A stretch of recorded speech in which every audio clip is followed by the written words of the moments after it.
forward.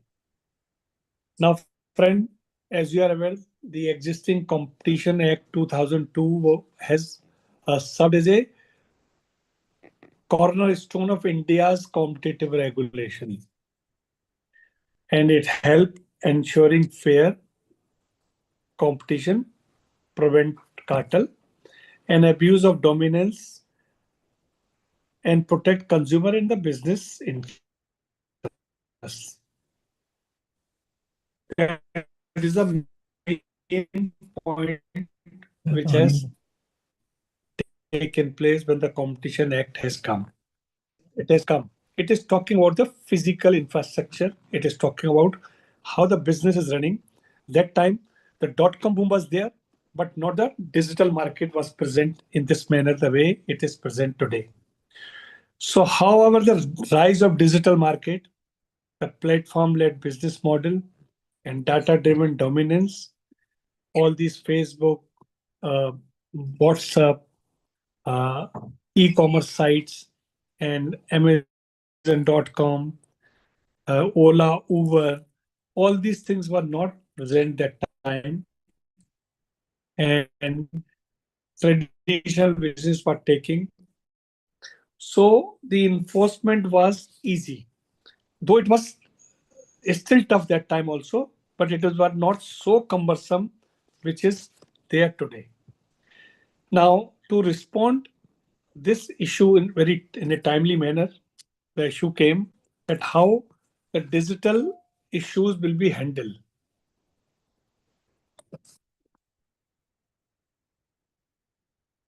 Can you, Shivam, my video is off, please allow this. Sir, there So, is a network the, problem from your side. That's why I have closed your video. okay, no problem, no problem. So, recognizing this, the government has proposed the digital competition bill, which is designed especially for digital market. Now, friends, today's webinar, we will examine how the Competition Act performed today, what challenges and gaps has emerged in regulating digital market, and how the digital competition will aim to address those gaps. We will explore what the proposed law means for business, regulator, startups, and consumer. And we want to discuss the path ahead for competition regulation in India. Now, today, the topic is the Competition Act, key issues, challenges, and way forward. But we want to discuss various subheads. Brief recap of Competition Act 2002, objective, scope, and regulatory mechanism. Then, second point, we want to discuss why digital market pose unique challenge as compared to present from competition law issues. Data-driven dominance, network effect, rapid market concentration, e-commerce platform. Then limitation of ex post enforcement under the current law in fast moving digital market, because digital market is moving so fast that innovation and everything is taking place. Something which is relevant today, tomorrow it may not be relevant. So when the business is out, system is out, then how you can talk about the taking action. Overview and key features of digital competitive bill, criticism and concern raised, and forward-looking perspective. These are the points we want to discuss. Now, for this, we have invited none other than Mr. G.R. Bhatia. Mr. Bhatia is a senior legal advisor, Lutheran Law Office, and I can tell you, we all are student of Mr. Bhatia when he was in Competition Commission, and first time we have heard that whatever you are doing, if it is anti-competitive, then there will be a restriction. So Bhatia ji is our guru, and he's a guru of so many students in Chartered Accountant, Company Secretary in India. So to give his unique discussion and his descriptions, he is a former Additional Director General of Competition Commission of India and elsewhile MRTPC. He underwent intensive training anti-monopoly laws in Japan, organized the Japan Trade Fair, and he also attended Unilateral Conduct and Central Cartelization organized by Korean Fair Trade Commission in Seoul. He has been associated with the amendment which were made to be Competitive Act in 2007 and spearhead the firm's team that advised the FTC and DOJ and aligning with US antitrust internal reference material with Indian law and circumstances. In recognition of his brief experience in the field of competition law, Mr. Bhatia was appointed by the Ministry of Corporate Affairs, Government of India, as an expert of the National Committee on Competition Policy. Prior to this stint in the MRTPC, he also served as the Registrar of Companies and Official Liquidator of Patna High Court. Mr. Bhatia is a faculty with the Indian Institute of Chartered Accountant, Company Secretary Institute of Management for Competition Law and Policies. He is consulting editor of Manupatra Certification Law Program report and also a member of editorial board of Chartered Secretary of Institute of Company Secretary. He regularly contributes articles on corporate and competition law in different magazines, different newspapers. Mr. Bhatia represents and appears before the CCI and the Competition Appellate Tribunal on competition issue. He is an ombudsman for several German major on issue relating to anti-competitive and anti-corruption in the Indian jurisdiction. He has appeared as a competition law expert in various courts, including London Court of International Arbitration. This is Mr. Bhatia's description in few lines. You can write a book on him about his introduction, because the way he has done work in the MRTPC, which is the base of Indian anti-competition, and then in the CCI and the policy making and the practice side, everything is there. He's also identified one of the best competition lawyer in the one of the best in the world.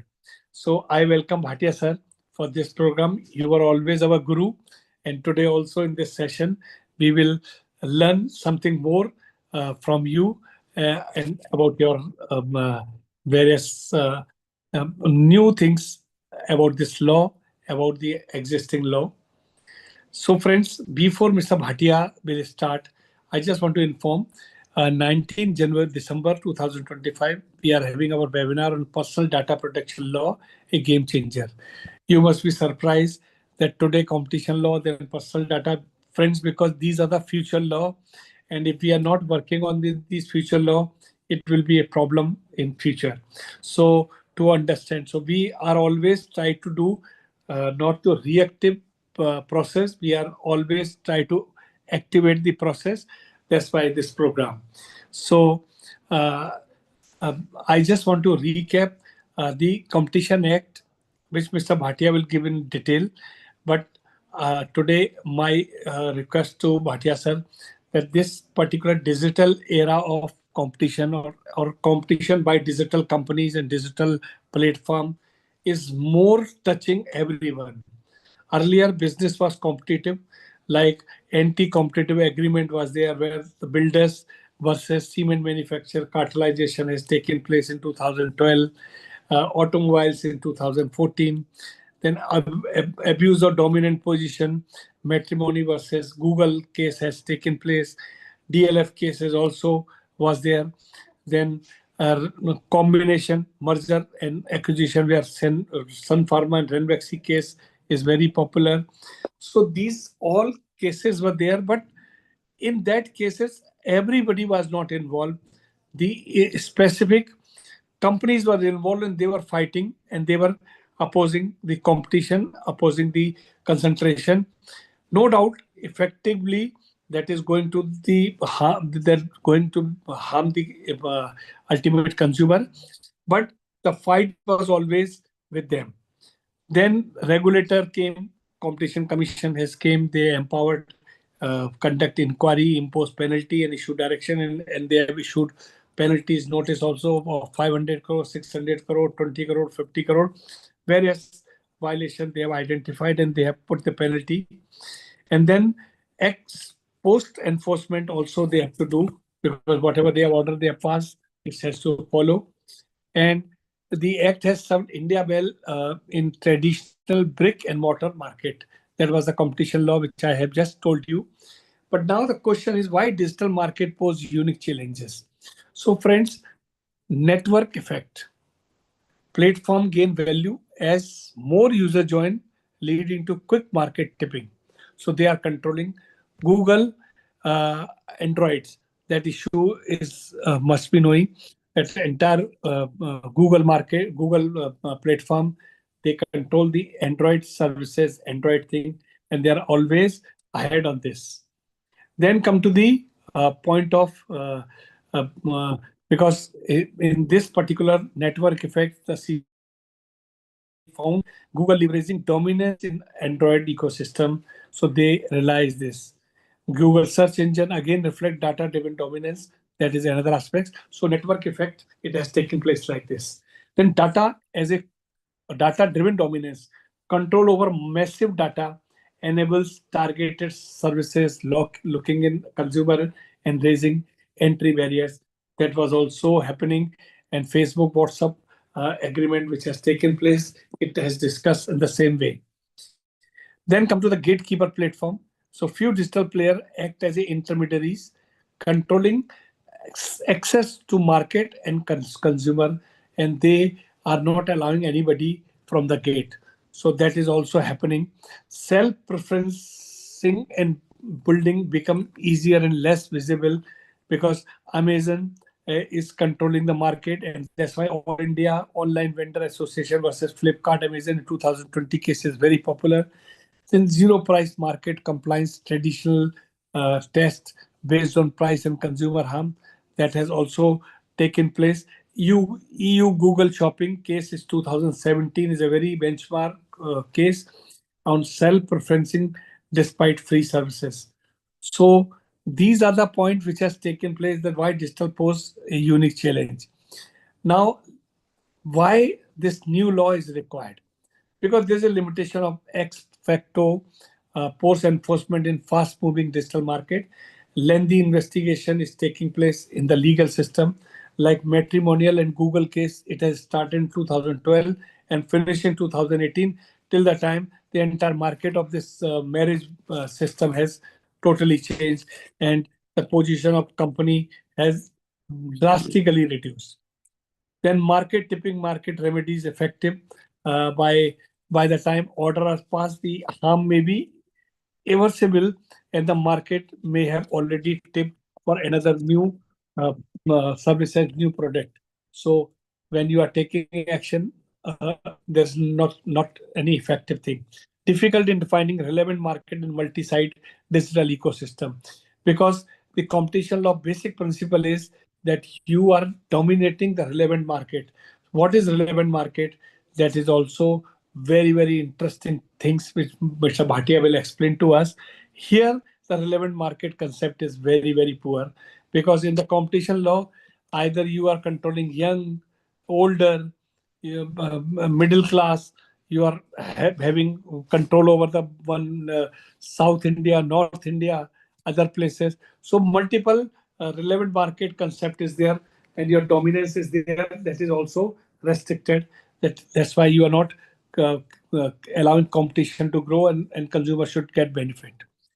Traditional tools may not capture algo discrimination, data advantage misuse, or opaque ranking practice, because your system is, your manual system is there, your people are there, you have a perception.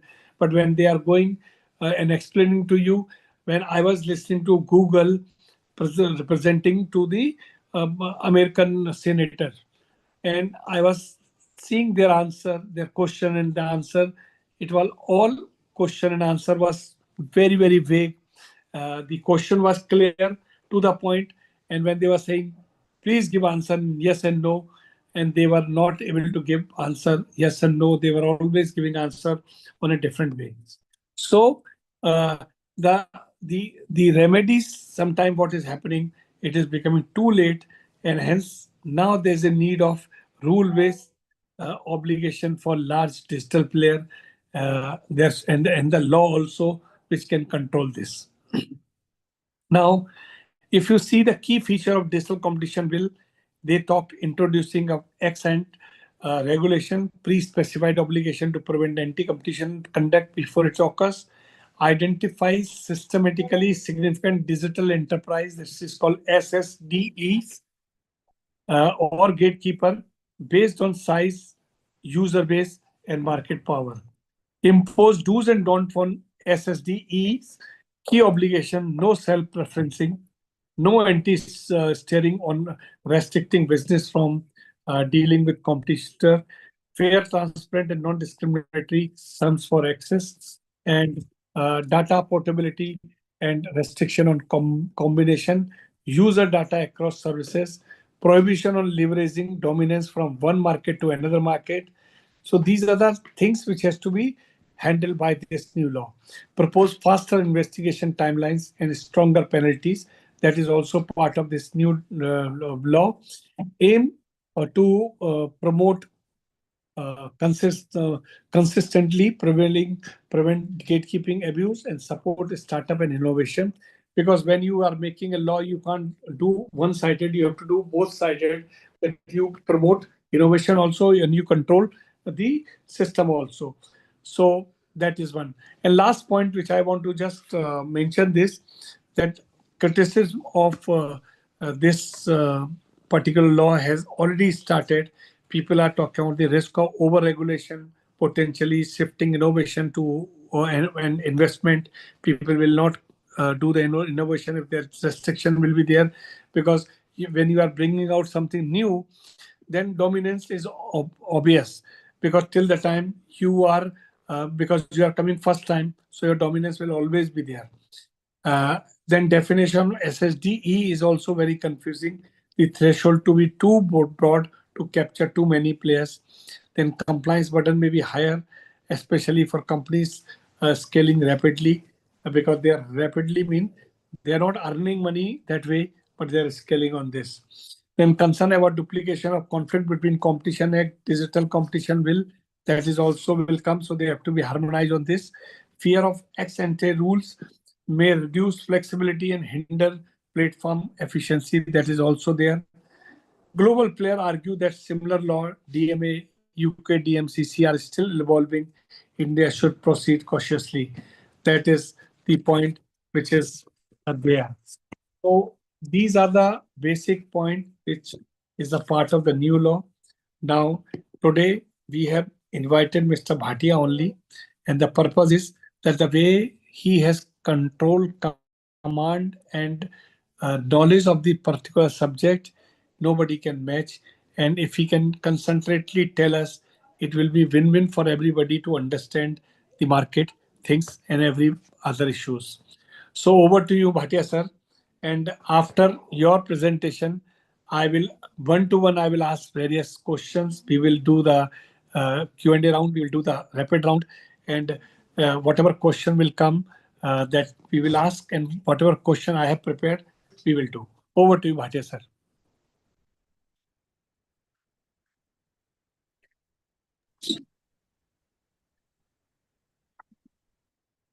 Good evening, Pawanji, and good evening, sir. participants. Thank you very much, corporate professional Pawanji, for giving me an opportunity to speak in relation to competition law and the proposed competition bill. It is increasingly recognized more than ever before that we do need competition. In cricket, we have shifted from 5-day to T20. In all walks of life, we find that the intensity, the level of competition is on increase. Why it is so? The reason is that competition is benign. Kindly show the first slide, please, Shivam. Competition reduces prices, and Pawanji has mentioned the case of Ola and Uber. It is a classic example. You and me, we all know how much fare we used to pay when we were having black and yellow taxis, and how much we are currently paying thanks to competition. So is the case of newspaper. When I used to be a student of BCom in Delhi University, Newspaper of 8-page size used to be available at 3 rupees. After 5 decades of escalation in the price of paper, price of print, cost of distribution, I now get, as against 8-page newspaper, 36-page newspaper in multicolor, almost at the same price. Thanks to the pressure of competition on the on one publisher by another publisher, which compels him to share advertisement revenue with the reader. So it is competition which reduces the prices of the product. It is competition which improves the quality. On reduction of price, you all know Reliance entered. Reliance Jio entered mobile service market way back in 2016-17, and the existing player, Vodafone and Airtel, they were shaken. So is the exactly is the case in a family also. When another baby arrives in a family, the first child starts getting the heat of competition. It is competition which improves quality. It is competition which boosts the choice of the customer consumer. It is competition which facilitates better governance, promotes efficiency, encourages innovation. If you are inefficient, if you are laggards, it is competition which will punish you. You will be eliminated or ousted from the market. So in case we want to have AAA economy, and AAA economy means availability of goods in abundance of acceptable quality at affordable price, we need competition in that market. Incidentally, the moment the Delhi Metro started operations, immediately the behavior of drivers and conductors of Delhi Transport Corporation improved. Why? Because of the pressure of competition. Next slide, please. Uh, Before I speak about the challenges in maintaining competition, every news item which you read or a news which you listen on television, I personally feel that many a times it give rise to competition concerns. And the two recent examples are Indigo. Indigo acquired 65% market share in the aviation market. The next player is Air India, which has got 25% market share. And so, with duopoly of these two players, they are actually controlling, regulating, and you have seen the results. Over 90% market share with two players, with so much difference in the market share of Indigo and uh, Air India that perhaps we all as passenger we were at the receiving end, and the results are known, and now you know it what kind of action now. So it is all ex post now action which is being taken. Next example is that every policy, every public action which government, with state government or the municipalities they take, they have got an impact on competition. And the recent example is that now government is contemplating to make Indian chartered accountant firms almost of the same size like that of big four, so that they are able to put a pressure of competition on the big four chartered accountant firm. So now multidisciplinary partnership firms are being thought. They are also going to, so a working group is working on in the Ministry of Corporate Affairs how to further strengthen the Indian chartered accountant firms, because it is noticed that though there are 1 lakh chartered accountant firms, audit firms in India, but less than 1% have more than 10 partners. With so much feeble strength, how they will be able to compete and put a pressure of competition on the big four, perhaps it is just not possible. And so government is now seriously thinking what should be done, what facilities and comfort should be made available so that Indian audit firms are able to muster strength and size to be able to compete both in the domestic market as well as in the global market. So now I'm coming on this. So every item which you read in the newspaper, I see that it many a times it triggers competition issue. Uh, Having said so much that we do need competition because of its benign effect, we need competition, but unfortunately, me and all of you, we don't like competition in an area where we are operating. I want that I should be the only competition lawyer in India so that I am able to sit comfortably. But in competitive environment, I have to pull up my socks. I have to burn midnight oil to be in the market. And then the another feature of competition is that competition kills competition. You know it that MTNL used to be monopolist at one point of time. With the change of technology, now that the dominance of MTNL is no more there, and now the market is acquired by some other new player, etc. Competition is not stable. When competition is intense and profit margins are reduced, firms have greater incentive to indulge in anti-competitive practices. So it's a vicious circle. More competition, more indulgence in anti-competitive practices. And more anti-competitive practice means again we are killing the competition, fair competition, free competition. Hence, there is an immense need to have active monitoring and effective regulation to prevent indulgence in anti-competitive and abusive conduct by business entities. Incidentally, I may tell you that since I happen to be one of the NGA from India in the International Competition Network, as per my information, more than 150 countries of the world are now having competition law or antitrust law. Next slide, please. So we need competition, but along with competition, invariably we find there is an indulgence in anti-competitive agreements and abuse. If once I acquire dominance, I invariably used to abuse it. And abuse of or dominance is quite prevalent. There is every likelihood that when I happen to be dominant player, that I will indulge in harmful conduct. And the classic example which I used to give is example of Guru Dronacharya. He was a great guru, but he asked Eklavya to give his thumb. With the result, what happened?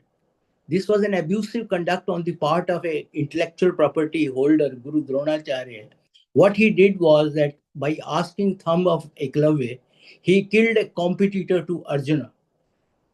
Resultant effect is that Arjuna never went for net practice thereafter because there was no competitor for Arjuna. So he ousted one player from the market, and there was absolutely no pressure of competition on the remaining player. With the result, those who were lover of game of this archery, they all suffered because the best could not come out. So this is a classic case of abuse of dominance. And the next classic case of dominance, our history suggests that East India Company used to be a UK company. It must be having an object clause, as you know. And object clause did not provide that they will rule another nation for over 200 or 300 years. They will keep army and police and all those things. Those were not part of the object clause of the East India Company, but yet they dominated, they abused their dominance in India. But no action could be taken because it was something beyond the law. Anyhow, now coming on anti-competitive agreement, it's not that, sir, 99% of our business conducts are regulated by agreements. And every agreement is not anti-competitive. Only those agreements which have got an appreciable adverse effect on competition. We want competition, and when competitor enter into any kind of agreement, when they fix, for example, there are cement makers, uh, 10 cement makers, they fix the price of a cement bag. That means they have decided not to compete on competition. They have decided not to compete on price of cement, and hence it has got an appreciable adverse effect on competition. There is prohibition on abuse of dominant position. I have given you the other objectives: to protect the interest of consumers, to ensure freedom of trade. In our Constitution of India, it ensures me freedom to carry on trade. But is it that when I am in a market where there is a dominant player and that dominant player indulges in practices which are exploitative in nature or which are exclusionary in nature, which enable a dominant player to oust me out of the market, is it that I am able to enjoy the freedom of trade? Answer doesn't come in affirmative. Hence, it is through the process of competition law, to some extent, it is being ensured that freedom to carry on trade is there. Then when we are not able to compete, we are not able to meet and beat the competitor, the next course open to an entity is let's join hands together. And so combination is another dimension of competition law, which is also covered under the Competition Act. The another objective of the law is that invariably it is seen that the policies and the actions which are taken by the government authorities, by the government regulators, or by the corporations, statutory corporations, they invariably suffer from the spirit of competition. And in case government wants to have an advice from the competition perspective, Competition Commission of India is under obligation to provide advice to the government and government authority and advocacy. And in fact, the webinar which is currently being organized by corporate professional is in the direction that we are creating awareness about the provisions of the Indian competition law. Next slide, please. So this law is administered by the Competition Commission of India. So CCI is the sole regulator of competition dimensions. Competition Commission of India is assisted by an Office of Director General, whose primary responsibility is to investigate into the matter alleged relating to anti-competitive practices and abuse of dominance. If someone is unhappy with the order passed by Competition Commission, appeal lies in NCLAT, and thereafter appeal can go to the Supreme Court of India. In order to assist the Competition Commission, in order to have access to competitive sensitive information, now this, unlike MRTP Act, there is a provision in the competition law that Competition Commission of India can enter into MOU with the overseas competition authorities, and incidentally, with more than 10 countries, the Competition Commission of India has entered into MOUs with the authorities which are administering antitrust law in overseas jurisdictions, like European Commission, like the FTC, Federal Trade Commission of US, like Japanese Fair Trade Commission, Korean Fair Trade Practice Commission, Australian Competition and Consumer Commission. With all major trading partners, Competition Commission is having MOU. That means if there is a company who's one of the subsidiary or sister concern or a group company is indulging in any anti-competitive or abusive conduct in South Africa or in any other country, there is every likelihood that its group company operating in India may be indulging in such conducts. And so CCI can obtain information, can ascertain the commercial agreements and obtain copies of such type of agreements via MOU, which Indian authorities has entered into. So in case some subsidiary, some sister concern is indulging in any such kind of conduct, which is objectionable, which is not permissible under the competition law, information can be obtained. Likewise, this MOU with overseas countries, now Indian Competition Authority can also enter into a MOU with the other sectoral regulator like TERI, like IRDA, like SEBI, so that information relating to investigation and inquiries undertaken by CCI can be strengthened. This is the recent amendment in the competition law. Next slide, please. I think it's absolutely necessary to explain you some of the unique features of the competition law, enterprise has been defined and it has now been established through a decisional practice, through a decision of the Supreme Court, that any entity, irrespective of its place of incorporation, irrespective of its structure, how it has been incorporated, whether it is a sole proprietary or a statutory corporation, the hallmark to bring an entity within the four corners of an enterprise is you have to ask a question to yourself. Is it that that entity is engaged in economic activity? If you are engaged in an economic activity, irrespective of the fact whether it is an NGO, whether it is profit making, whether it is trust or charitable, it hardly matters. In case you are engaged in any economic activity, you are an enterprise and you are subject to the discipline of competition law. So BCCI, which claimed itself that I am a charitable institution, I am engaged only in promotion of game of cricket, I am not an enterprise. Coal India said I am a company. I have been incorporated under the Nationalization Act, etc. Supreme Court said nothing doing. You are an enterprise and you are subject to the discipline of the competition law. Consumer is widely defined in Competition Act, and the most interesting part is, unlike under Consumer Protection Act, here consumer includes commercial buyer. If I am the general counsel or company secretary of Maruti Udyog Limited, Maruti Udyog Limited makes purchases of several items which are fitted in a Maruti car. Maruti buys electrical gadgets, Maruti buys tires, Maruti may be buying paint and so many and iron sheets, etc., to make a car.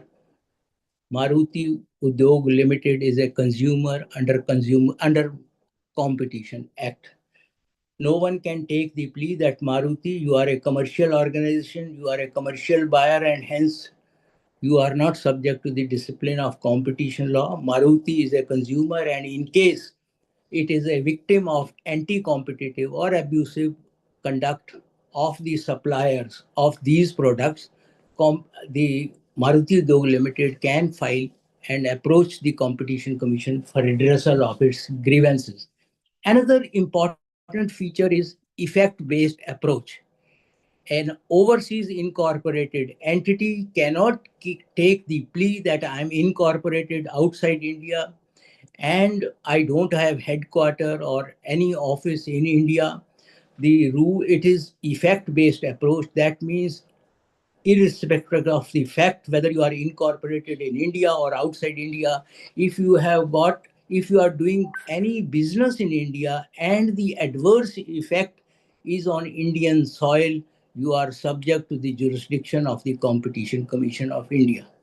Another interesting feature of this competition law is that all civil courts in India, so neither Supreme Court nor High Court nor any lower court can examine, can adjudicate any competition issue. The exclusive jurisdiction to examine, to adjudicate competition issue lies with the Competition Commission of India.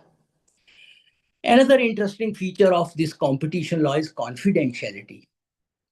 There is a restriction. If I am an informant or I am a charged party before the CCI, I can claim confidentiality of the information. If I am furnishing any competitive sensitive any information, if it is leaked out, if it reaches the third party, then in case it is going to prejudice my commercial interest, I can seek confidentiality claim, and the Competition Commission of India is under obligation not to make it public, not to disclose it until they receive a consent in writing from me.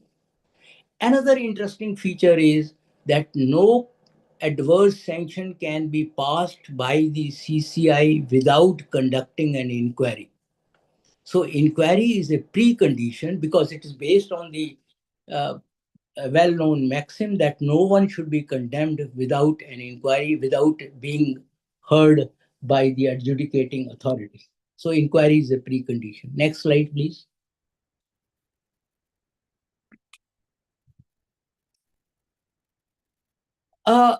As Pawanji mentioned in the introduction, sir, there is a prohibition of anti-competitive agreements and there is prohibition on abuse of dominance. These provisions have been in force since May 2009. But both anti-competitive agreements and abuse of dominance in the wake of policy of liberalization, and unlike under the MRTP Act, now these are both anti-competitive agreements and abuse of dominance are regulated ex post.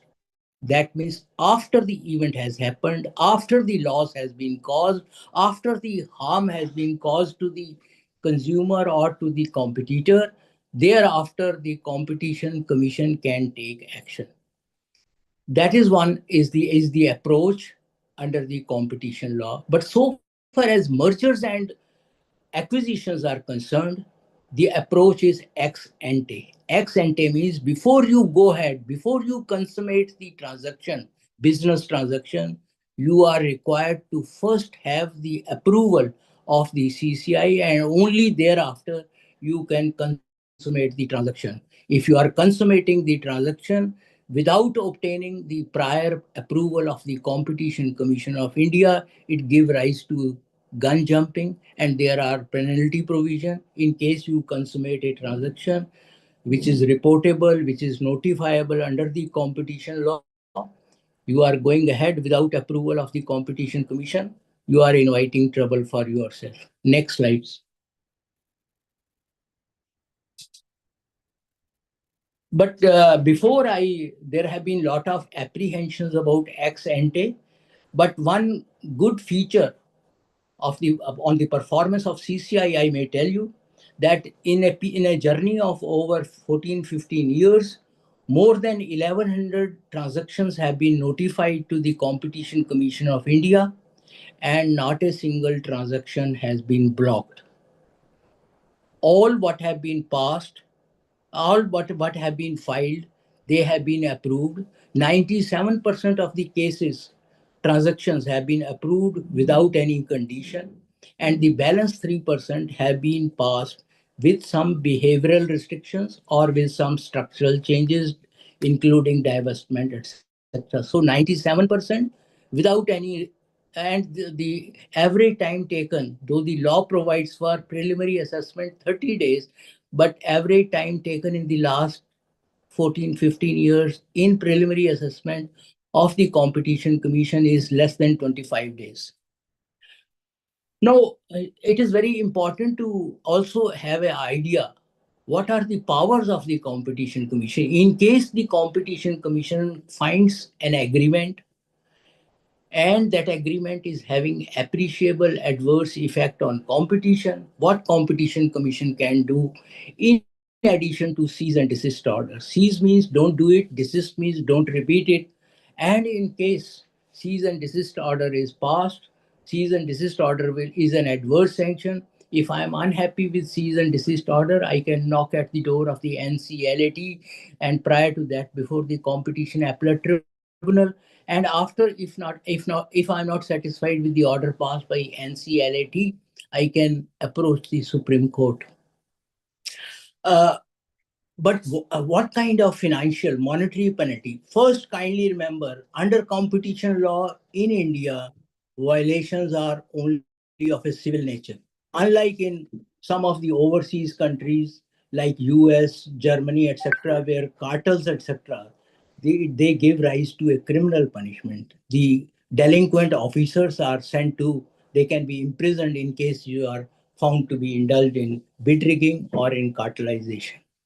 But so far as Indian jurisdiction is concerned, in the event of cartelization, penalty can be imposed up to 3 times of profit for each year of continuance of the agreement, or up to 10% of the global turnover of the enterprise, which is, so in case of, suppose the cartel agreement has continued for 7 years, so 7 years turnover will be taken into account. And in case of abuse of dominance, it will be up to 10% of the average turnover of the preceding 3 years will be taken into account. In the case of DLF, if some of the participants may be aware that a total penalty of 535 crore was imposed on DLF for abusive terms. It was based on 3 years average turnover of last 3 preceding years of DLF, and penalty was at the rate of 7%, which worked out to 535 crores. In the case of cement, the profit, it was assessed by CCI that cement companies, it is a higher amount can be imposed if profit is used as a barometer to determine the penalty.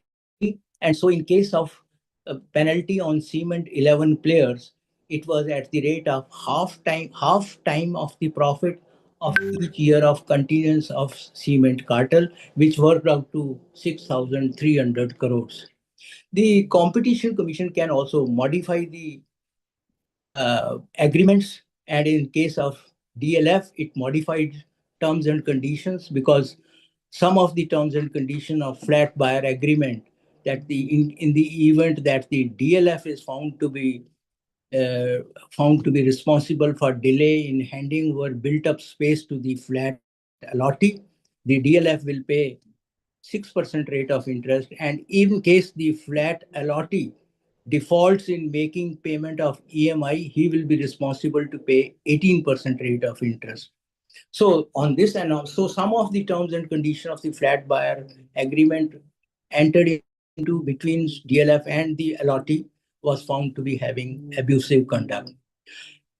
Penalty is one part which goes to the central government exchequer, but in case some loss has been caused, there is a provision for award of compensation to offset the losses, but the original jurisdiction in this respect lies with NCLAT and not with CCI. Next slide, please. Now we come to, there will be only 2 slides on anti-competitive agreements. Next slide, please. Yes. So law also provides what type of agreements will be subject to the discipline of the competition law. If the agreement relates to production, supply, distribution, or provision of services, goods or services, only that agreement, and also the agreement must result in or likely to cause appreciable adverse effect within India. For example, the agreement is going to have effect outside India, then CCI doesn't have jurisdiction. Or it is going to have not appreciable adverse effect, it is not subject to the discipline of India. Likewise, in the first clause, agreement must relate to production, supply, distribution of goods or services. For example, you enter into R&D agreement, then it does not fall within the scope of Section 3 of the Competition Act. Then agreement not necessary to be reduced into writing. Oral agreement, tacit arrangement, आंखों ही आंखों में arrangement इशारा हो गया, वो भी एक agreement है. Will it fall within the purview of agreement as defined under Section 3? Answer is yes. And emails, WhatsApp messages, telephonic discussions, they are admissible and permissible evidence to support that the person concerned or the entity has entered into agreement. So, irrespective of the fact whether agreement has been reduced to writing or not, if there is any kind of arrangement or understanding or whisper or signaling, it will, or even if the agreement is not enforceable by law, that such arrangement, such understanding, such agreement will be an agreement for the purpose of competition law under Section 3 of the Act. Next slide, please. Yes, this is extremely important. Entering into agreement with a competitor. I mentioned the case of cement cartels. In cement, 11 cement players, they fixed, there have been evidences by way of emails, WhatsApp messages, that they determined the price of a cement bag. They also decided to limit or control production, supply, or dispatches. They also decided to allocate markets or customers. Allocation of market or customer is in the nature of, suppose I enter into an agreement with my competitor. One tire company decides that it will market its truck bus tires in Punjab. Another company decide it will sell only in Jammu and Kashmir. Third company says I will sell in Uttarakhand. Fourth one says I will sell in Tamil Nadu. That means there is an allocation of market geographically. Similarly, customers also. One tire company says I will supply only to OEM. That means car makers or tractor makers. Or the another company decides that I will sell in the retail business. That means there is an allocation of customer. And in case of allocation of customer means you are reducing competition in the relevant market, and hence it is per se objectionable under the competition law. Uh, some agency invites bids, and either you rig the bids or you give the bids in a collusive manner. All these are presumed to have appreciable adverse effect on competition. Till 2020, the competition used to have a per se approach. If there is an agreement, and agreement falls within the purview of this section 333, that means you are either fixing prices or limiting or controlling production or allocating markets, or you are rigging the bids.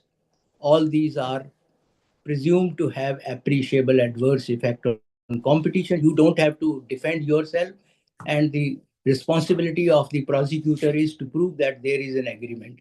But recently, there has been a change in the approach. Supreme Court, in the case of Rajasthan Cylinder, has come up with an order that even if it falls in section 3.3 of the Competition Act, yet this presumption is rebuttable in case the charged party is able to demonstrate that it did not have an appreciable adverse effect, though it is cartel, though it is bid rigging, but it did not have appreciable adverse effect on competition, or that it is not likely to cause like that. Then the parties can be exonerated and they can come out of the purview of the CCI inquiry. Then on the right hand side, sir, we have situations which are in vertical arrangements.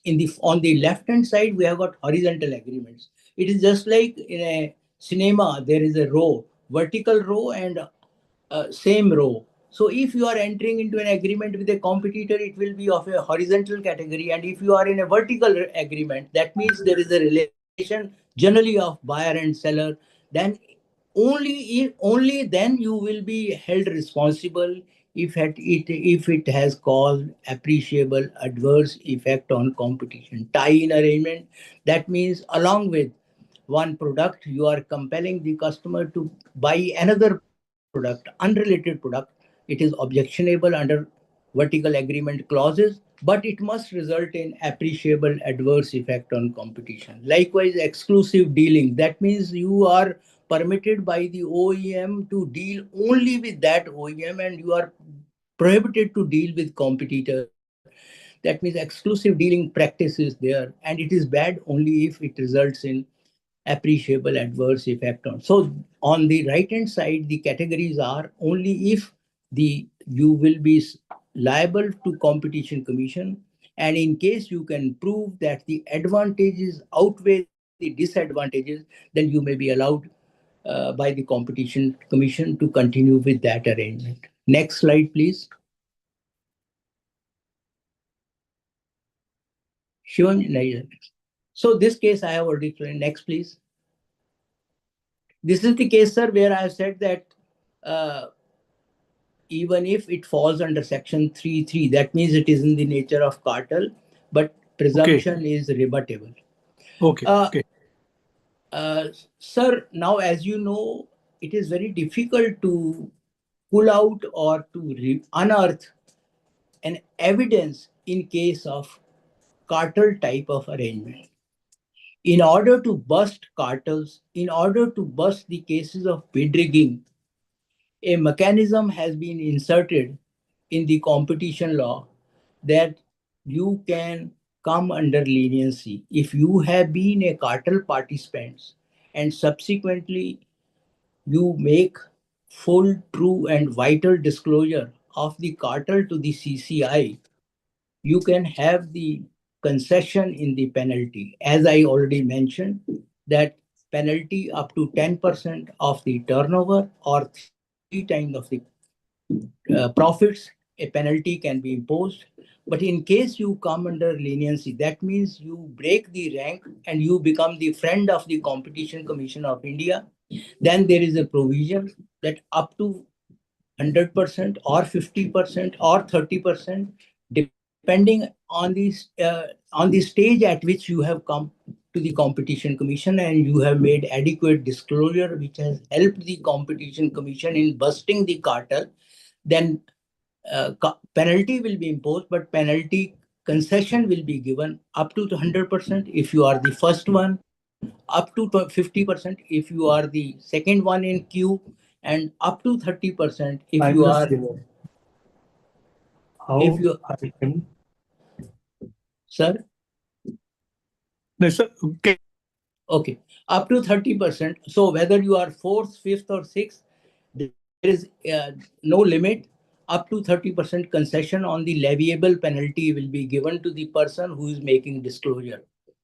But then there are certain conditions. One, that disclosure must be made before the investigation report is received by the charged party. Before investigation is complete and before the investigation report is shared with the charged party, you have to take a call whether you want to become a leniency applicant or not. There are few limitations. Right now, this liberty of leniency is only for a member of a cartel. So, for example, you are not a member of cartel, but still you want to blow the whistle. In some of the overseas jurisdictions, they provide incentive to the whistleblower. In India, right now, whistleblower mechanism is not there. If you are not a party, you can blow the whistle, but no concession, no benefit will be given to you because there is no mechanism. And unlike under Income Tax Act, unlike under SEBI, where there is a provision that if you blow whistle in relation to insider trading or evasion of tax under income tax, there is a provision, incentive schemes are there, but under competition law, as of now, there is no such scheme. But in case you happen to be a member of a cartel and you want to blow the whistle and you make full, true, and vital disclosure of a cartel which was not in the knowledge of the CCI, you will be given concession in the penalty depending on the stage at which you approach and make disclosure to the CCI. Next slide.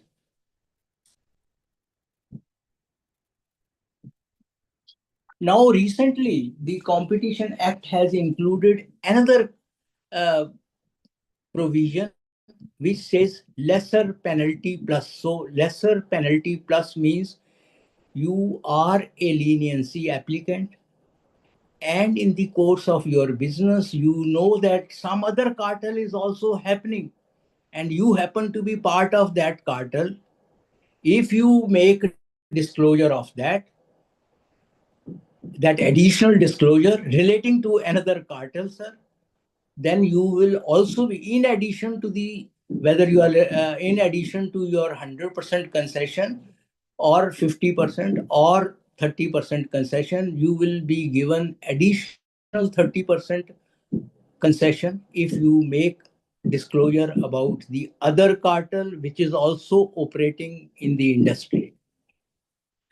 While mentioning penalty provision, I have missed one important thing, that if you happen to be a director or delinquent officer, a penalty up to 10% of the income which you have shown in your income tax return, you, in addition to cease and desist order, and penalty can also be imposed by CCI, and there have been several cases where penalties have been imposed on individuals.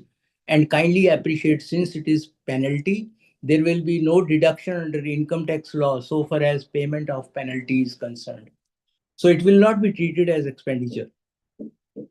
So this is the latest insertion in the competition law, leniency plus provision. Next slide, please. I think this we can, in view of time, sir, we can come to on abuse of dominance, sir. This slides further. Kindly, yes, next slide. Sir, abuse of dominance. Swami Tulsidas in Ramayana Ramcharitmanas says, Prabhuta paye kahe mad nahi. So it is believed that once I am dominant, there is every likelihood that I will indulge in harmful conduct. And you know the traffic rules. A drunken person is not allowed to drive a vehicle. Why? Because there is every likelihood of indulgence in erratic driving. So is the case in competition law also. If you are dominant, though dominance per se is not bad, I can drink at home, but then the only restriction on me is that I cannot drive. I should not drive because it can be harmful to others in addition to me. So is the position of dominance, sir. Act does not prohibit dominant position. Unlike under MRTP Act, where if you are big, you were seen as ugly. But now bigness is not a problem so long your conduct is not abusive. And there are 4-step inquiries so far as abuse of dominance is concerned, that you must be an enterprise. So prosecutor has to demonstrate, has to prove that you are an enterprise, and enterprise must be dominant in the relevant market. DLF in the case of sale of built up apartments in the range of 1.5 crore to 2 crore in the year 13-14 in the Gurgaon geographical market was found to be dominant in the geographical market of Gurgaon, and DLF was found to be an enterprise. It was found to be dominant in the relevant market. And as I mentioned about the main allegation against DLF was that at the stage of inviting interest from the intending flat buyer, it mentioned that there will be 368 flats, 5 towers will be there, and each tower will be of 15 stories. Unilaterally, DLF changed it to 29 stories, having 638 flat as against 368 flat. So the kind of ambience, the kind of utilization of pool, roads, and every other facility. So the grievance of the Bel Air Apartments Owners Association was that the kind of ambience which was projected, which was portrayed to me at the time of booking, has been subsequently changed without my consent. And since DLF happens to be dominant in the built up space market of a particular nature, of a particular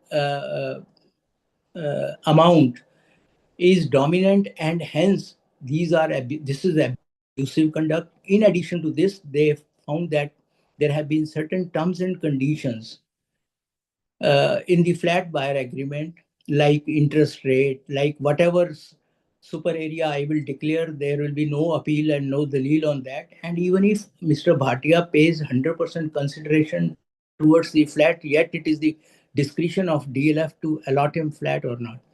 And the fourth stage is that it has appreciable adverse effect on competition market.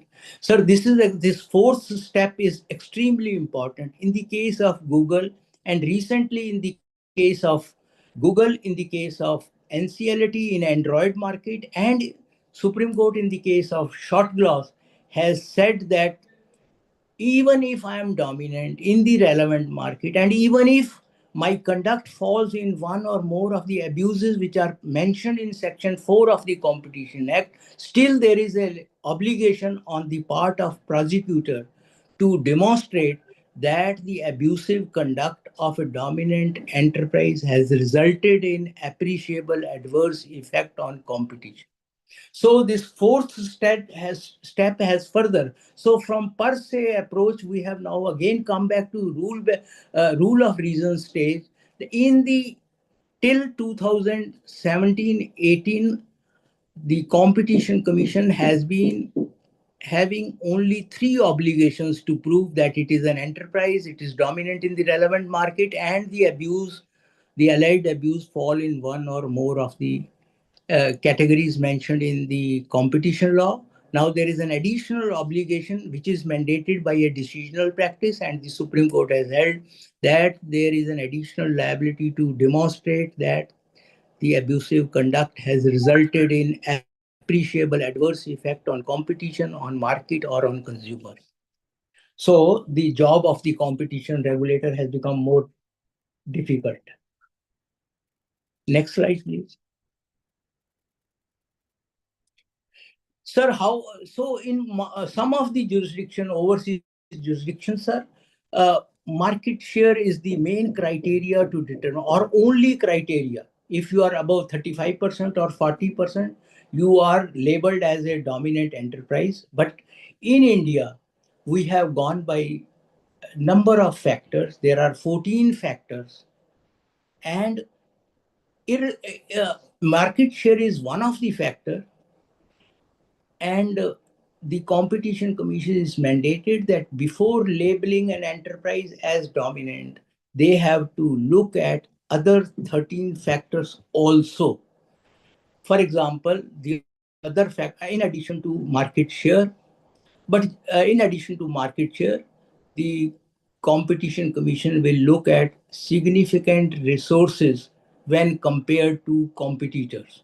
In the DLF case, CCI found that compared to other competitors like Unitech and other players operating in Gurgaon region, the DLF enjoys significant resources. It is in real estate business for more than 70 years. The other factors are vertical integration, dependency of consumers. For example, there is a pharma company which makes blood pressure capsules.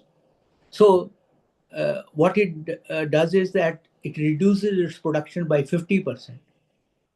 Obviously, with the intention to firm up price of the blood pressure normalizing capsule.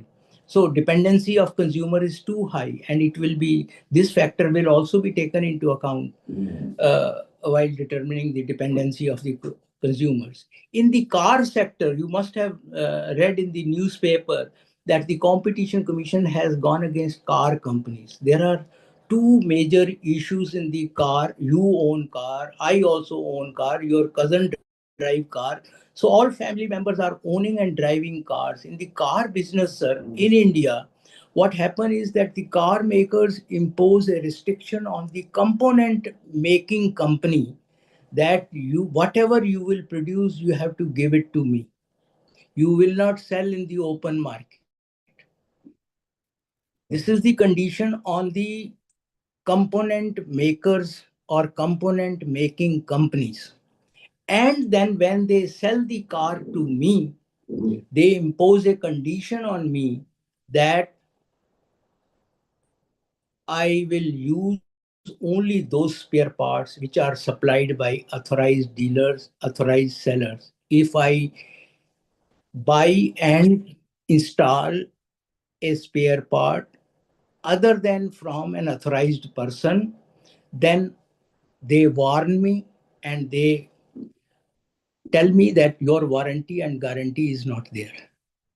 So, sir, Competition Commission investigated into this matter, and the investigator came to the conclusion that the imposition of condition on component maker that it will sell only to the car company or its authorized dealers, and then condition on the car owner that you will not buy from open market, you have to buy only from authorized outlet. So if there is a case of I-10 whose price is around 8 to 9 lakh rupees, by imposing these conditions, suppose I happen to be an assembler of I-10 car and I buy all the components to make I-10 car, it will cost me 59 lakh rupees. So you can imagine based on this, at what price and how many geometrically higher price I am required to pay for buying a spare part of a car. matter is right now pending in the Supreme Court. And imagine how competition law has become important for all of us. Corporate professional is a consumer. You buy refrigerator, you buy air conditioner, you use cars for commuting of people. So all these, so if you are a victim of cartel, if you are a victim of abuse of dominance, etc., how you can be competitive in the domestic market or in the global market? So we are consumer, we are supplier. Countervailing power over consumers. Now, suppose tire companies, they cartelize and they provide tire to a car company or to a Ashok Leyland or to a tractor company, Escorts or Eicher, at an exorbitant price. The car company will say, okay, you please go away. I will set up my own tire plant. But Bhatia or Pawanji doesn't have capacity or doesn't have uh, capability to install or establish a tire plant. So we don't have countervailing power. And that's why, sir, you will astonish to know that when they sell tire to a car company, it is almost at a 30 to 40% lower price than the price which is prevailing in the retail market, open market, replacement market. Monopoly or dominant position, whether acquired as a result of statute, suppose Life Insurance Corporation, as you know, sir, it's a statutory corporation incorporated under LIC Act of 1956. We all read newspaper, news items that lifespan of Indians have gone up, mortality tables have improved. And despite so much change in the lifespan, over a period of 40 or 50 years, Life Insurance Corporation has not changed, has not reduced premium towards insurance policies. Next slide, please. So if a dominant player imposes unfair or discriminatory conditions, or if, as Pawanji mentioned, leveraging dominance in one market to protect or enter into another market, suppose there is a company which makes printers, which makes notebooks, which makes other printing gadgets, and for the supply of toner and ink, etc., they may enter into, they can abuse that position, making conclusion of contract subject to supplementary obligation. And this is what is the conduct which has been found to be bereft of ethic in the case of Google, because they have been compelling that in case you want to have a particular service, you have to avail of the other apps, my other apps like Google, Google Map, Google, YouTube, and host of other products. Denial of market access. It's a very unique. So now the words in any other manner, denial of market access. There can be any manner by which I am denied access. And there is a classic case which we have been fighting before the right now High Court, but CCI has passed an order. One leading pharma company is making medicines in relation to breast cancer. They have got blockbuster medicine in that field. A biosimilar maker came up with biosimilar product which had the approval of the Drug Controller of India.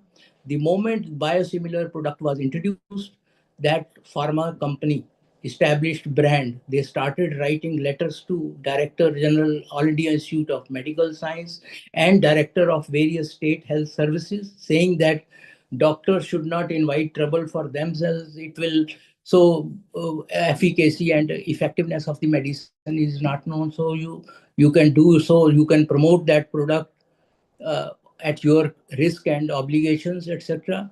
So it has been construed to be this writing of such type of communication means it's a, you are not allowing a new entrant to enter into the market. And it, so the Competition Commission instituted an inquiry under the head denial of market access. Predatory pricing, if you are selling your product, if you are, because generally it is seen that dominant players are having deep pockets, and sometimes in order to eliminate or oust a competitor from the market, they sell the product in the short term at a price below the cost of production. when you are doing so with the intention to eliminate competitor from the market, a case of predatory pricing can be made out before the Competition Commission of India. Next slide, please. Sir, kindly warn me if I am indulging in overtiming, sir. No, sir, you carry on, sir. No problem. Right, sir. Sir, this I have already covered, sir. Kindly shift next one. Next one. Yes, this is extremely important, sir. This is the latest change, sir, in Google Matter, though I have already explained, sir. Effect in the case of AOD till 2 years back, the Competition Commission was adopting per se approach. If I am an enterprise and I am dominant in the relevant market and I am indulging in one or more of the unfair, objectionable practices as described in Section 4 of the Competition Act, a case of AOD was proved. But recently, in the Google matter, in competition appeal before NCLAT and in short class, sir, in both the cases, the appellate tribunal and now Supreme Court has said that there is an additional obligation. You will frown upon the alleged abusive conduct only and only if you are able to prove that this abusive conduct on the part of dominant player has resulted in adverse effect on competition, adverse effect on market, or adverse effect on consumer. Though it is very difficult to prove because many times effect can be qualitative, many times it can be quantitative, but it now the jurisprudence has been brought in line with what prevails in European Commission. In European Commission already there is a mechanism that effect is an essential part before you frown upon the charged party. So our law has also been brought in line with the global trend. Next slide, please. Sir, you will be receiving once you are so in the competition law, a check and balance approach has been adopted. Unlike under the MRTP Act, under MRTP Act, DG was also empowered to initiate inquiry, and Competition Commission was, and the MRTP Commission was also empowered to institute inquiry. And many a times, the charged party, the alleged enterprises, alleged charged parties, they used to receive notice from from the MRTP Commission as well as from the DG. So it used to be a big problem.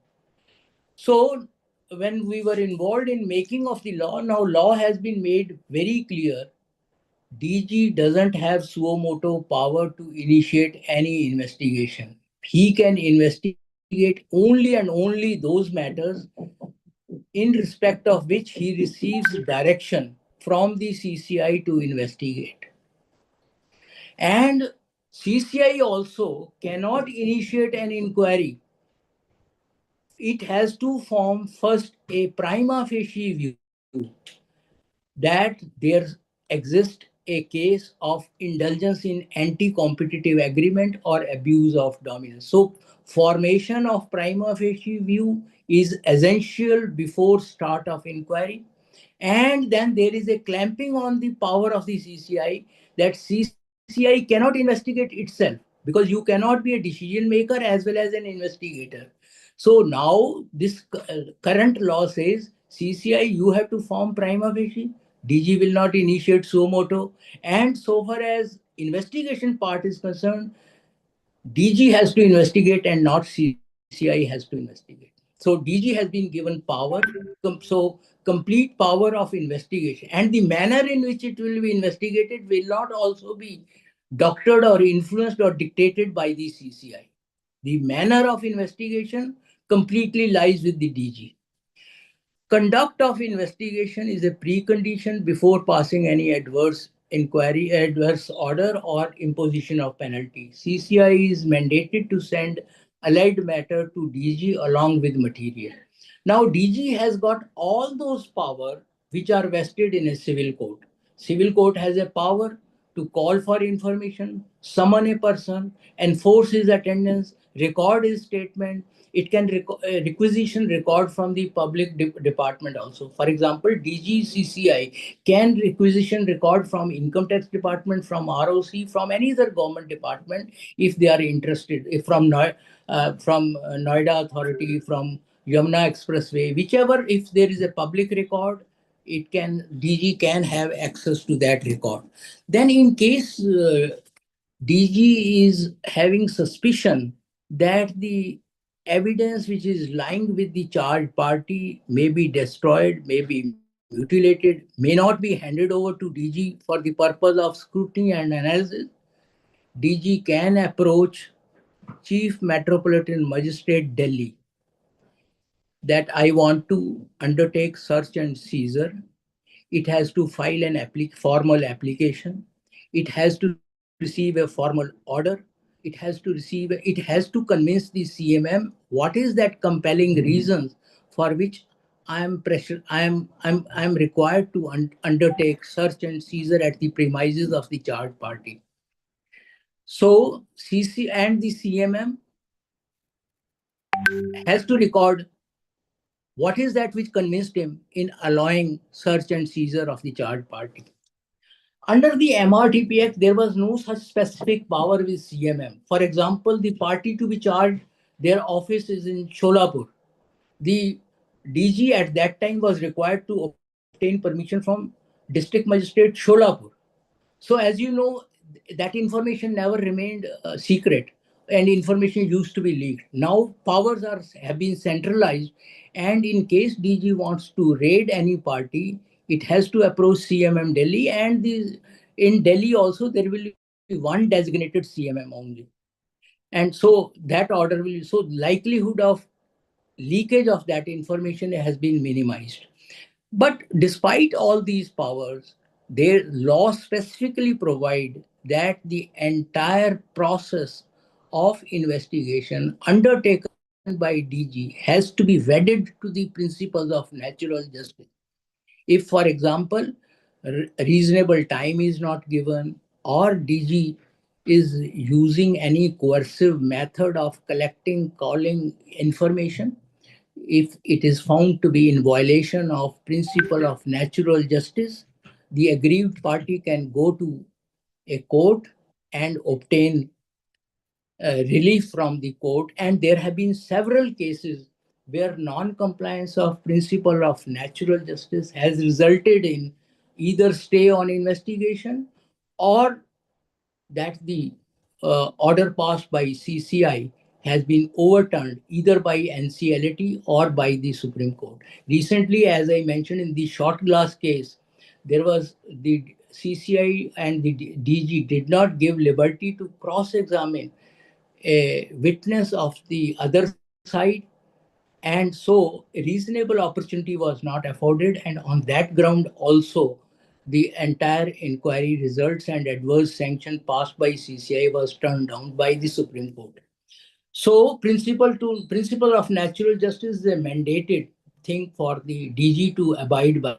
And so is the position in case for the CCI also. In case you don't reply, you are liable for penalty of 1 lakh rupees per day. It is subject to 1 crore rupees. So even if you are not a charged party, you are a third party. Your assistance is being sought. For example, in the case of Google Matter, the Yahoo becomes the third party. Yahoo is not dominant. Yahoo is not facing inquiry, but very often third parties evidence is also required to establish to support the charge against the dominant player. So third party cannot deny information, cannot deny evidence to the Director General. And in case it denies or it doesn't furnish the complete information, or the information furnished is evasive, it is also liable for penalty. Major change has now come in the 24 that DG can now summon in-house counsel and record his evidence. So advocates have not been, because advocates are perceived to be independent of their clients. But so far as in-house counsel is concerned, since he happens to be an in-house employee of the company concerned, and now in-house counsels can be summoned and his statement can be recorded by the Director General in furtherance of the investigation which is being undertaken by him. Next slide, please. I'm sorry, I'm giving a little more background than. Okay, I think this slide I have already covered. Yes, sir. Can we have some question answer also, sir? Because I have. Right, sir. So you can whatever. Okay, sir. Should I complete in 5-10 minutes, sir? Or what is? Yeah. 5 minutes you can complete. Next slide, please. Sir. Sir, I think I should come to on the. Yeah. Sir, you finish it. You have finished it in 5-7 minutes. Okay, then I will come to the questions. Okay, sir. 5 minutes, sir. Sir, let's come on the. So recently, the competition law has been in many ways amended. We have inserted the provision of hub and spoke carters. Now there is a limitation on the period of filing. Wider powers have been given to DG so that he's not found to be short of any power in. Next slide, please. Next slide, please. So we have introduced the provision of commitment and settlement under our competition law. Next slide, please. Settlement means before the CCI passes an order, you are ready to settle the matter with the Competition Commission of India. You can do so subject to settlement claim, which meets requirement of both charge party as well as regulator. Next slide, please. Penalty guidelines have been instituted. I think Shivam, can you help me on coming on digital competition law? Yes. इससे पहले आ जाओ, पहले वाली slide. Yes. Sir, most of the things about digital competition law have been spoken, but let me tell you, as you know, digital markets, digital players have assumed great importance in our day-to-day life. Digital market players contribute 25% of our GDP, and the nature of digital markets are altogether different from traditional markets. I have been mentioning about tire market, cement market, and host of market. But these digital markets have got altogether they are different. When based on the recommendation of Raghavan Committee, when we prepared and formulated Competition Act, at that time, this explosion of digital market was not perceived, not seen, not visualized. With the result, we at that time in our mind, we were having only the traditional markets in our mind, and so we thought of clamping only anti-competitive and abusive practices from that perspective.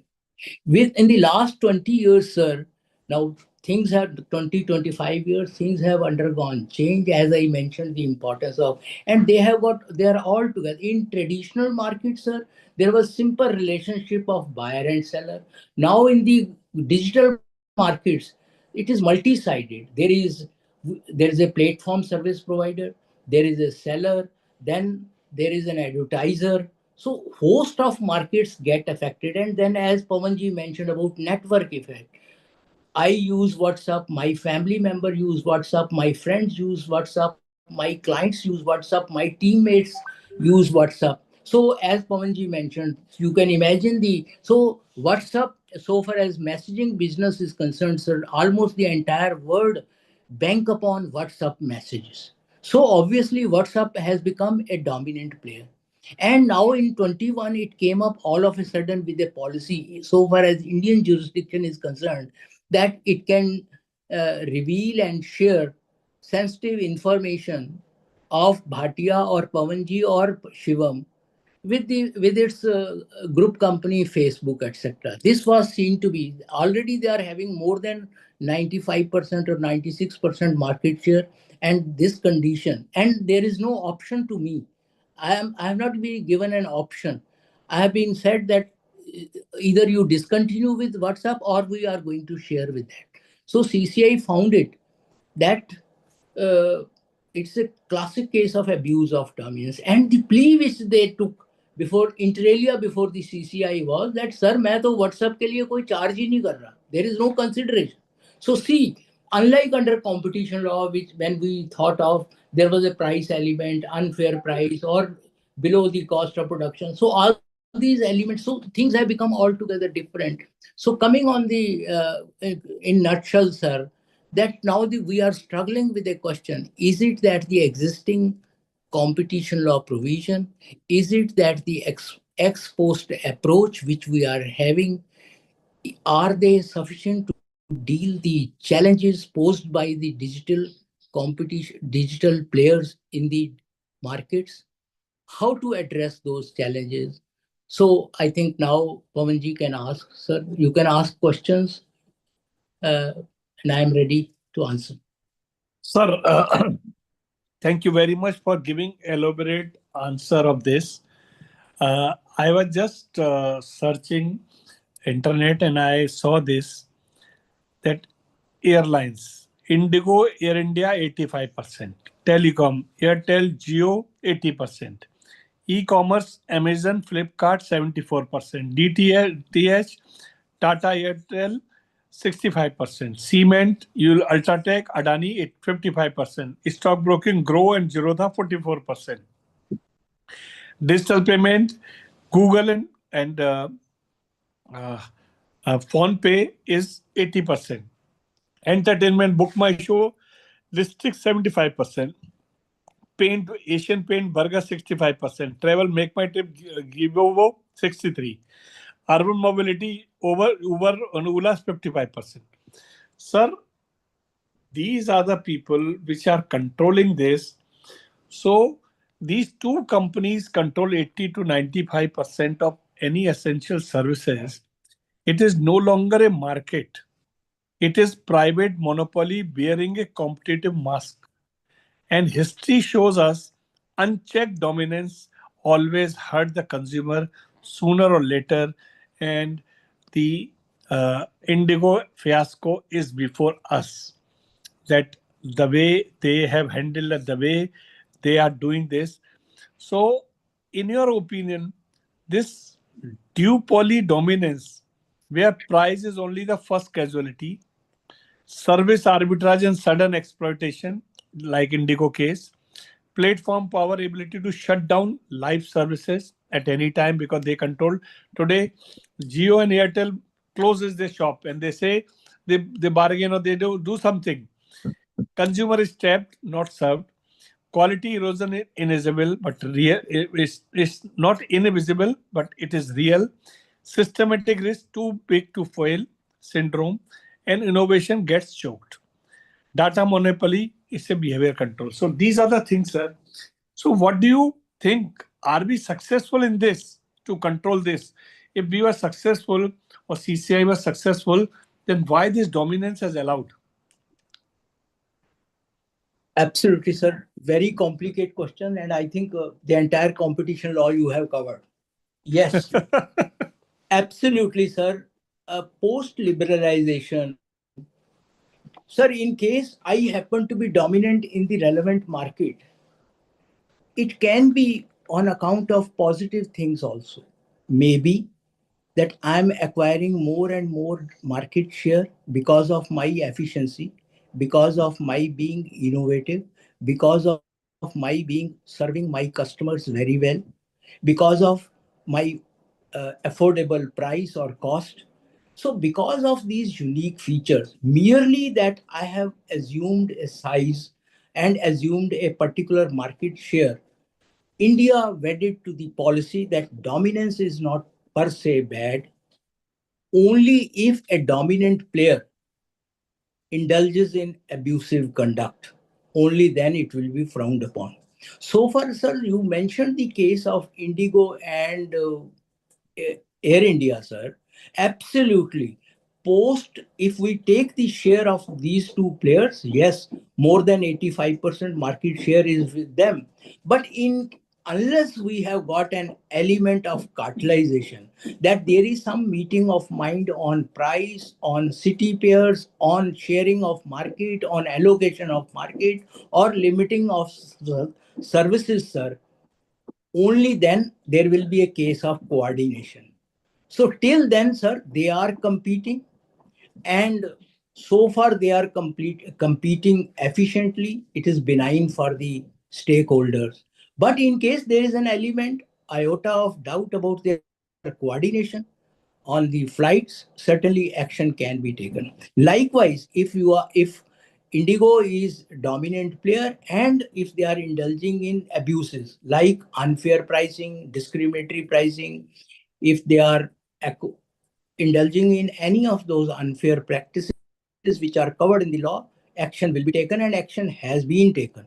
But certainly, dominance, even if I am saying that it is not per se bad, but it generally facilitates indulgence in objectionable behavior. Sir, just tell me, I'm giving two examples of monopoly and two examples of the price controlling. Airline one, second is hotel. Now just tell me, sir, you have a hotel, you have a cost, you have a airlines which is going Delhi to Bombay, Bombay to anywhere. There is a cost.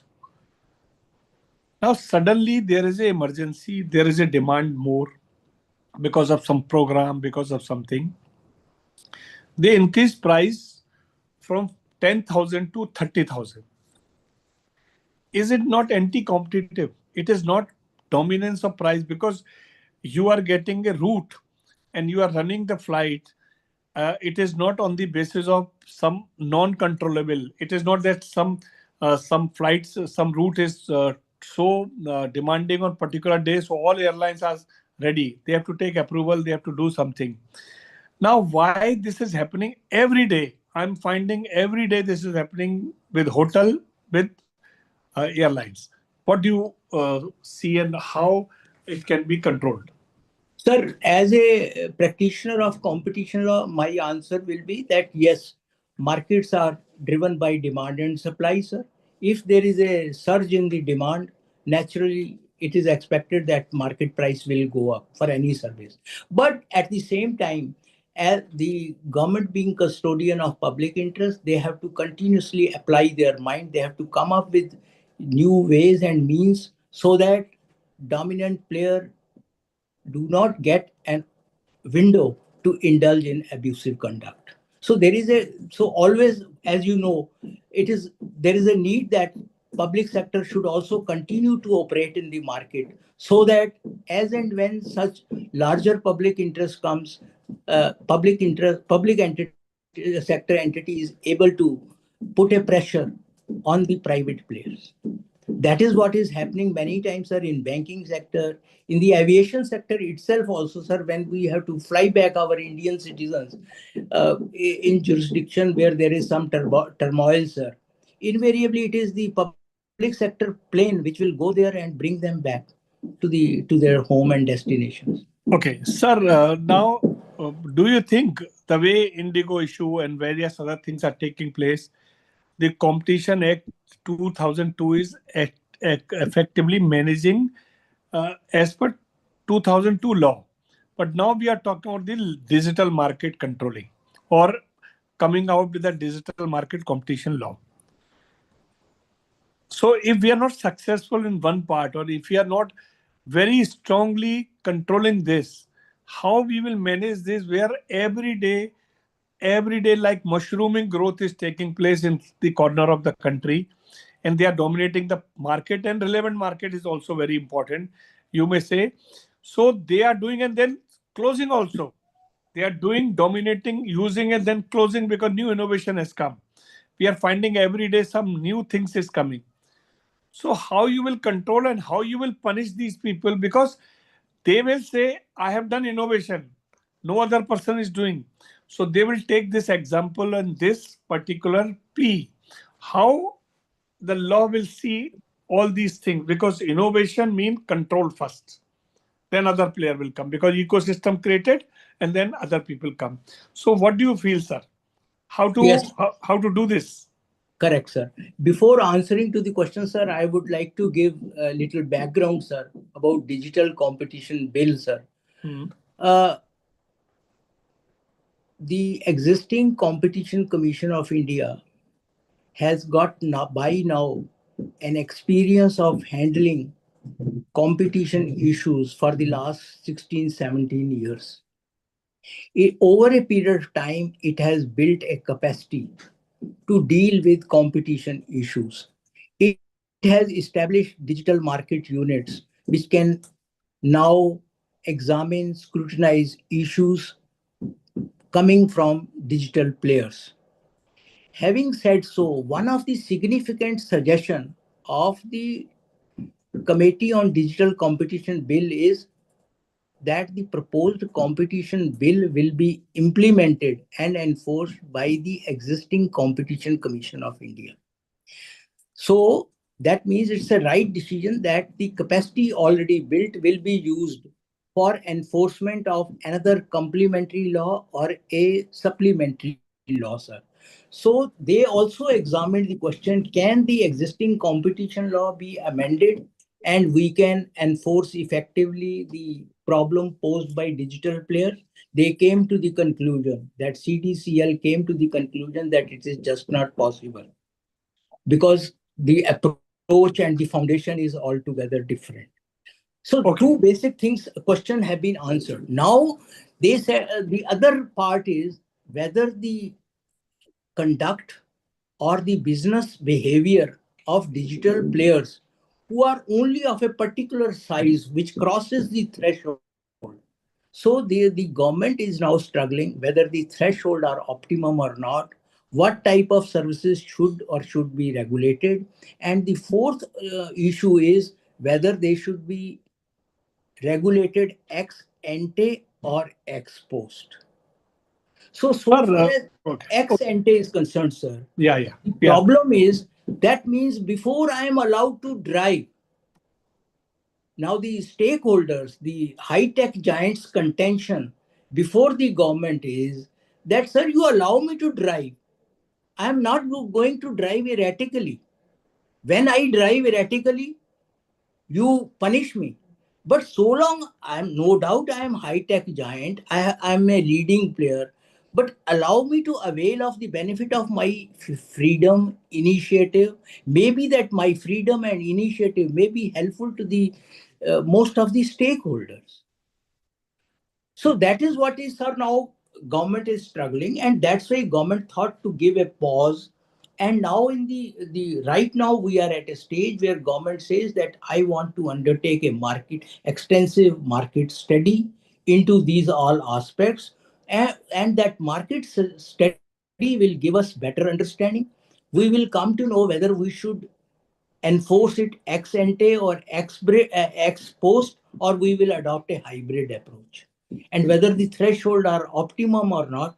And so accordingly, the revised digital bill will come. But one thing is very clear, that it will be implemented by the existing Competition Commission. And secondly, that so long they are not being controlled or regulated by digital bill, they will continue to be governed by ex post mechanism, which we have got under the competition law. And sir, you will appreciate that there have been lot of inquiries going on and lot of orders have been passed to tame the behavior of Google, Apple, Microsoft, WhatsApp. Orders have been passed. No doubt ex post is time consuming, but ex ante, the defect is that you are preventing the freedom. You are curtailing the operational freedom of the business entity, sir. And if you kindly see, one of the primary objective of the competition law says, preamble says, freedom to trade. So, sir, I am also government is also under obligation to ensure that they have given freedom to do business also. Anyhow. Sir, I'm giving you one very interesting example. There is a company called GoDaddy. Company called? GoDaddy, Right, sir. where you registered your domain name. Like you have to start a website. So you are saying www.grbhatia.com. Right, Okay. sir. Now, interestingly, this is the company which is selling GoDaddy, which is selling domain name. But interestingly, as soon as you feed any name, the company reserves the right. So what they are doing, suppose you are writing jrbhatia.com, you want. Now next time when you go, you will not get this name. They will reserve it. So they are the seller and they are the holder. Now, how do you feel? How do you see that then this is happening every time? And sometimes some good names, they are just there because if you are the person who is creating and then selling, then you can't hold it. So whenever they are seeing some good name, so normal price is X, they increase the price. So they are doing two-way. Good name they are keeping and then selling as normal price is 1,000, 2,000 rupees annual. So they charge 1 lakh, 2 lakh, 3 lakh rupees. And when somebody is searching more, then they reserve this. What do you feel and what do you say about the, is it not an anti-competition? Sir, Competition Commission, as I mentioned, ex post regime, it takes several years to answer, but you are giving me 2 minutes time to answer. Good. Sir, based on what you have mentioned, though it is a limited information, but I feel that this matter should be brought to the notice of the Competition Commission of India. And incidentally, sir, matter can be taken up by any person. It does not matter whether I'm interested or not. I can file information with the Competition Commission of India. The confidentiality can also be claimed on the identity of the person who has given information. Information can also be filed on behalf of any trade association or consumer association also. And if you send a postcard also, sir, CCI is empowered to initiate inquiry suo motu. Okay. So, based on your given facts, sir, I am reasonably convinced that here is a matter which calls for inquiry by the Competition Commission of India. Unfortunately, sir, CCI cannot be aware of. You being practitioner, sir, you come across this problem day in, day out. So, I think this can be made use of. But sir, this is an international company. So suppose you are doing, how they will come under your control? There is a issue of controlling and the jurisdiction issue also. Sir, absolutely not, sir. Any overseas company, as I mentioned, is so the entire approach of competition law and competition regime is effect based. Okay. If the effect is on Indian soil, Okay. irrespective of the effect where the registered office or what is the headquarter of the entity, it hardly matters. If it results in harm to consumers, harm on Indian soil, CCI has got jurisdiction. And on the same analogy, sir, if I am doing something which has got adverse impact outside India, sir, it is the outside competition authority which can take action against me and not CCI. So Okay. if I am exporting to Romania, sir, and sir, Romanian competition authority can take action if I am indulging in any anti-competitive agreement or abusive conduct. Okay. So Lufthansa, if it is indulging in any harmful conduct, sir, if it is affecting adverse effect is on Indian soil, Competition Commission can take action and we have been taking action. Okay, sir, my last question, because time is also telling us that we are, because normally we close at 6 o'clock. So, sir, the Big Four example you have given. Now, this is a live example of anti-competition practiced by the practitioner who is doing anti-competition practice also. So everybody knows this law. Today, they are controlling the entire India's the cream business. Number may be more with the people, but not with the other thing. So, what is your opinion, sir? Uh, how the big four competition and work is coming under the competition law or not? Absolutely, sir. Because if we can, but sir, kindly appreciate, one is mechanism, one is policy, and another is adjudication. So far as, sir, we need to evolve our policies and practices by government in such a manner that the environment ecosystem of competition continue to be maintained and continue to thrive. So actually government has awakened, but belatedly. So is the case about Indigo also. So there should be a continuous surveillance over such type of activities, that what should be done so that competition is maintained and competition is encouraged.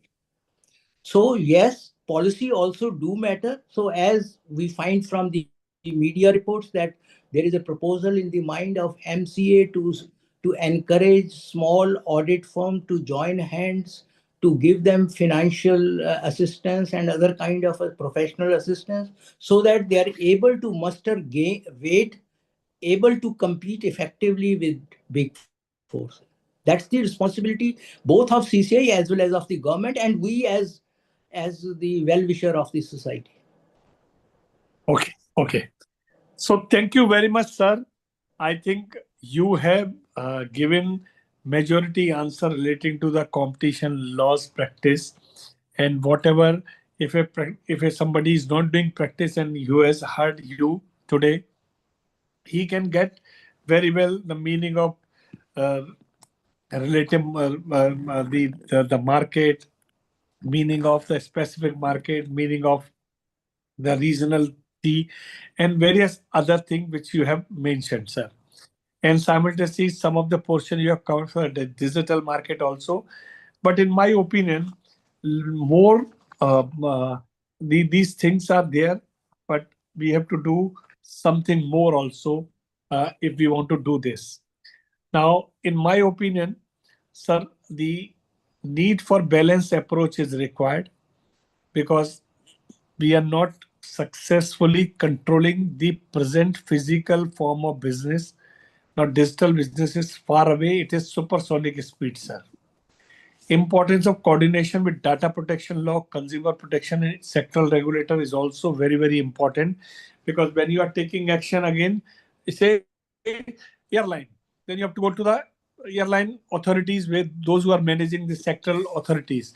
If you are taking some action again, oil and gas companies, then you have to go to so they have to have a better coordination. The capacity building, sir, that is also very, very important, not only from other, but inside the CCI also, because digital expertise is totally different game.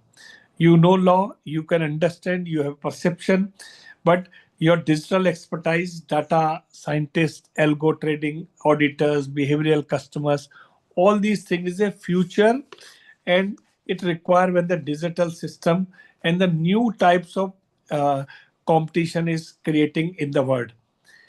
International system somebody should also understand. Then India must align with global standard while tailoring rules in own large startups ecosystem. We are becoming one of the biggest to the third top startup ecosystem.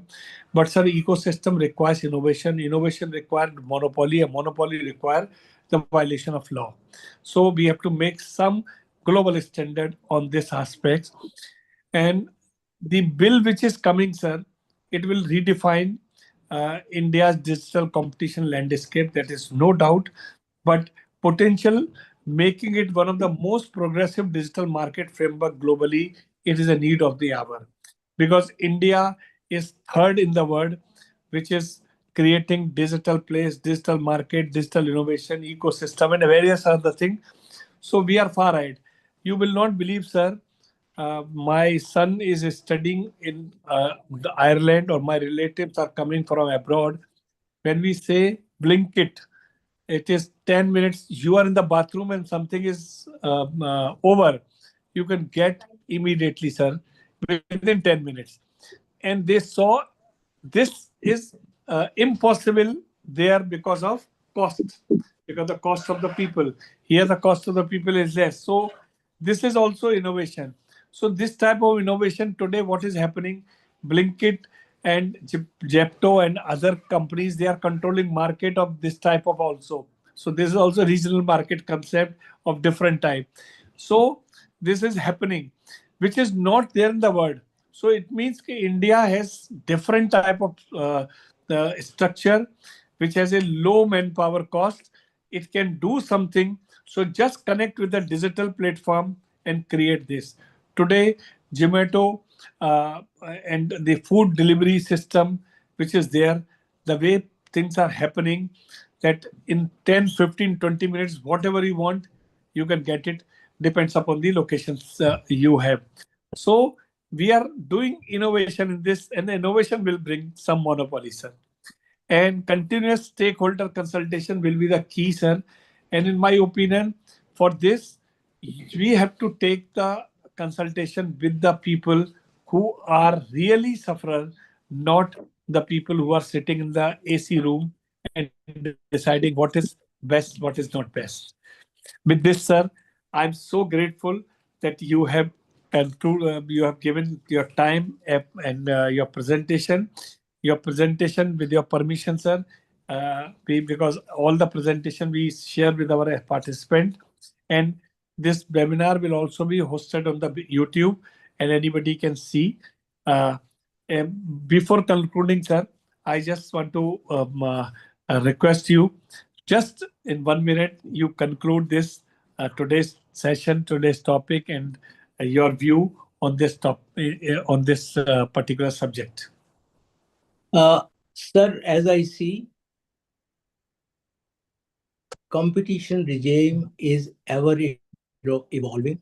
It is always and always work in progress.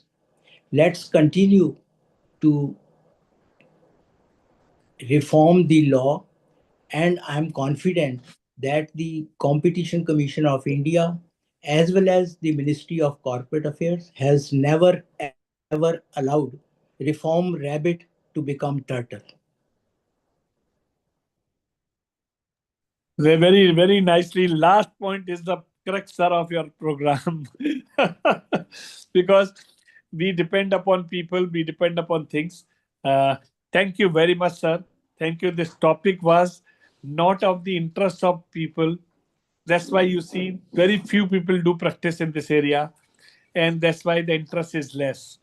But no doubt, we have made this practice that when we are on YouTube, people, whenever they require, they go and they search and they understand what is happening and they get their clarification. I'm so grateful. I'm not in Delhi, sir. I'm in one wedding function, so I have come here in Jim Corbett. But my commitment to professional community and the in corporate, so we are doing continuously. And with this, I thank all of you, all participants, and a special thank to Bhatia sir. And friends, this journey of knowledge sharing will continue. And our next webinar on 19 December will be on personal data protection law, a game changer. That is also very, very interesting, very, very effective, and very, very innovative thing, directly connected what is happening with this. With this, thank you very much, sir.